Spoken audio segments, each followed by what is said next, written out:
You gotta know what you're getting into. This is not a game. You think I wanna watch the police? Oh, there's a cop. You would get over. This is something that I have to do because nobody else wants the job. You just stay with me and I'm just gonna show you this is what we do when we see cops. They said he had his hands up and everything, man.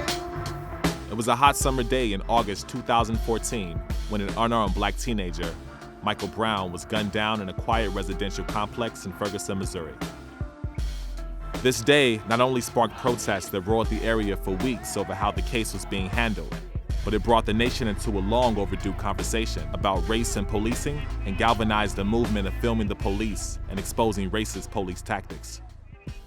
For David Witt, Michael Brown's neighbor at the time, it changed his life forever. So right now we're in the heartbeat of St. Louis, going to meet up with David Witt, who's a member of Copwatch.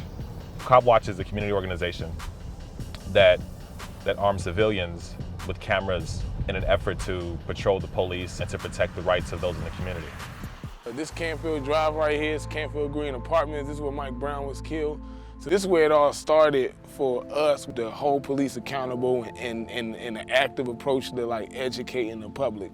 So we're gonna go down here just to pay our respects. You know, it's crazy, man. I feel like I've seen the street so many times since 2014. When that happened, it's like I saw myself as Mike Brown for a minute. We've all had that interaction with the cop, most brothers, in which shit could have went left. You know what I'm saying? You don't understand what some of these young kids, where their mindset was at. They was like, oh man, this dude could just kill me and nothing happened. They look at us like, man, what y'all doing? Y'all gonna let them kill us? These are children. So yeah, I didn't get mad when these young kids was ready to go to war. I would too if nobody was protecting me. But you know what we did? Man, we, at least for a moment, we got a lot of young brothers to put their guns down and pick up a camera. What's up, big man? What's his name? His name's David. David, how you doing, sir? Hi. Peace. How you doing? What's up? What's your name? Aurora. Arroya. Right on. How old are you, Arroya? 7. That's a strong Arroya. Yeah. All right, so this is the office here. Most of the work is done out of the house, right? Yeah, so most of my work is done out of this house. I made this sign right here the day after Mike Brown was killed. I used to point this one to the cops. This one I was on my protest activist mode. Today, David is running a session for new cop watchers with the founder of Oakland's Copwatch, Jacob Crawford. So we're going to be going through this in entirety today because some of you are actually going to be training and doing Copwatch College over the next year. So yeah, we're going to go from the beginning. We're part of a group, an idea, a movement called Copwatch. Copwatch is the direct, nonviolent observation of the police. We're not there to catch video of police hurting people. We really are out there to stop it from happening. Jacob, he came out to Ferguson, he didn't know me. You know, that's how the whole thing started. Hello, my name is David, and right now you standing at the original Ground Zero where Michael Brown was murdered at. We go out with video cameras and we make our presence known. We let the person that's being stopped know that we're there to advocate for them. We let the police know that we're there to advocate for the person stopped, and we simply document.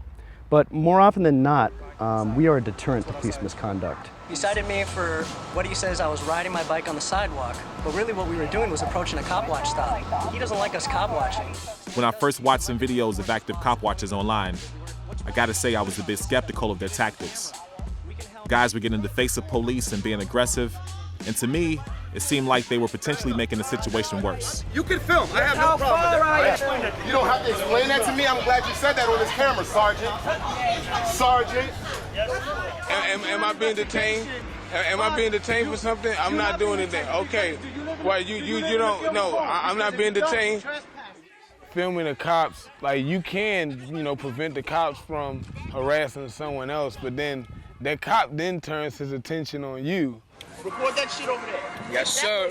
We make sure in our trainings that we're letting them know that when you go out, you're basically standing in the line of fire to protect someone else. I don't like this shit. Police always fucking with somebody. Seriously, this guy might be listening, you're gonna get shot, and I'm not gonna be responsible. That's fine, I got a right to film.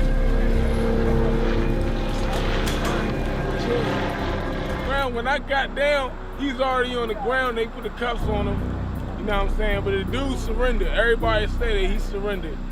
You know? But the cops had their guns out. They was trying to kill this dude. So I think we saved his life. These cameras can be your best friend, and they can also be your worst enemy. But just be very thoughtful when you're trying to defend yourself with a camera about how to use it. We, over the years, have developed a series of trainings called Copwatch College, where we can take the best practices that we've learned and that we've been taught and apply them. God forbid something happens, we have trained people to be good documenters, good witnesses. And so people are documenting the time, the date, the location, the identity of the officer, the license plate of the car of the victim, documenting things as they happen. This black cop right here, he knows I'm over here and he's constantly looking.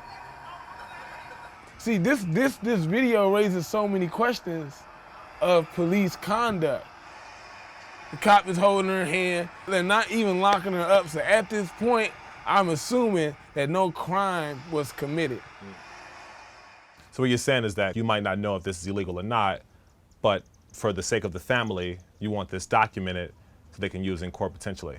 Absolutely. There was this one lady that I offered to appear in court for her on behalf, you know what I'm saying what I saw. Matter of fact, I showed up to court with her that day to give her the video, and you know what? They threw her case out, you know what I'm saying? Like, it's good, give a cop something to think about when he jump out that car. If you think that somebody could be possibly looking, he might look around for a minute, you know? This is our hope. The relationship between residents and police in Ferguson became even more contentious following a scathing DOJ report found that police had arrest warrants out for 75% of the population. And the Ferguson PD was using both excessive ticketing and these warrants to generate city revenue at the expense of the most vulnerable and poor members of the community.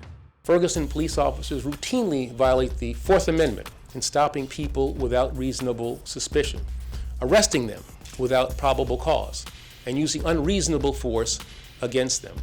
The use of ticketing quota systems for cops has led to widespread abuse and racial profiling in black communities. And while most officers are resistant to speaking out against police misconduct, even if it's caught on video, I met one officer who was pushing for more police accountability. Sergeant Edwin Raymond of the NYPD is actually suing his department for illegal ticketing and the use of racial profiling in policing. Now, what gives you the motivation to basically counter the blue shield of silence? I mean, it starts with understanding, because, you know, I become a cop, I retire. During the whole process, I'm a black man, you know, I've experienced these things. And when it comes to policing in America, I realize that there are issues, you know, and that's the motivation, to try to do what I can. Are you familiar with Copwatch? I am, yeah. The police watch groups, they have every right to do so. Legally, they're covered. And police officers shouldn't feel bothered or threatened by that. I do have a critique of the cop watch groups, though, because a lot of times, just on some videos that I've watched, they seem to kind of agitate the situation as opposed to simply observing. Or the officer never gets the benefit of the doubt. And I get it. The cynicism that leads, you know, that causes people to just be so critical of the system, I get it.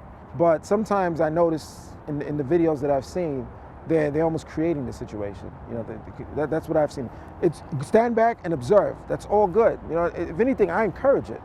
But when you're agitating, when you're yelling out certain things, to me, that almost defeats the purpose. But residents and people like David are still skeptical that the police will act justly without constant surveillance. They're not arresting drug dealers, prostitutes. We see plenty of them walking down the street. They are arresting people that's getting off of work. So I'm getting ready to take you to a few spots that is known for cop activity. Oh, that's a cop. Flipper, you would get over here. Go ahead, there's nobody there. You better bust you right there. That's right there. We seen flashing lights right here. So it looks like a cop may have pulled somebody over. I want you to take that side, come down. I'm gonna take this side. We just spotted a cop pulling somebody over, and we gonna make sure this person's rights being protected. The goal is for nothing to happen. The cop does his job. This is a traffic stop. Nothing. He's not gonna do nothing wrong.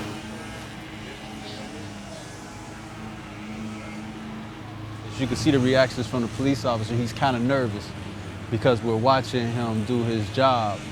It seems like the driver's a little more at ease because she has somebody watching her back, and a lot of people in the community here are, you can hear the reaction from them like they were glad that we were here. So, you know, it's a good thing. So these people is gonna be let go. This is one of those ones where we're not gonna mess with the people. I am gonna stop her with this just to let her know that we were filming. But they say that your place was bad? Yeah, these one I can't drive my car, they never told me that. And when I got out the car, I was kind of apprehensive about following you. Yeah. What situation, I mean, you could read it from a couple of yards away, Right. but when do you know that this might not be a good situation for me to be within 30, 35 feet? Well, a good indication you might not want to be too close to a cop is when he have his gun out of the holster. Then you should be really alarmed. When the cop is in a situation like this, it's just good to approach calmly. There's levels of police misconduct. You know what I'm saying? Some of it is verbal abuse, some of it is physical abuse, and some of it is outright murder. He's not the murderer, he's not the killer cop, but it's still levels to what cops are doing. Now, how do you think movements like Copwatch has and will change how cops respond in situations? Well, when you know you're being watched, most people are going to function quite different.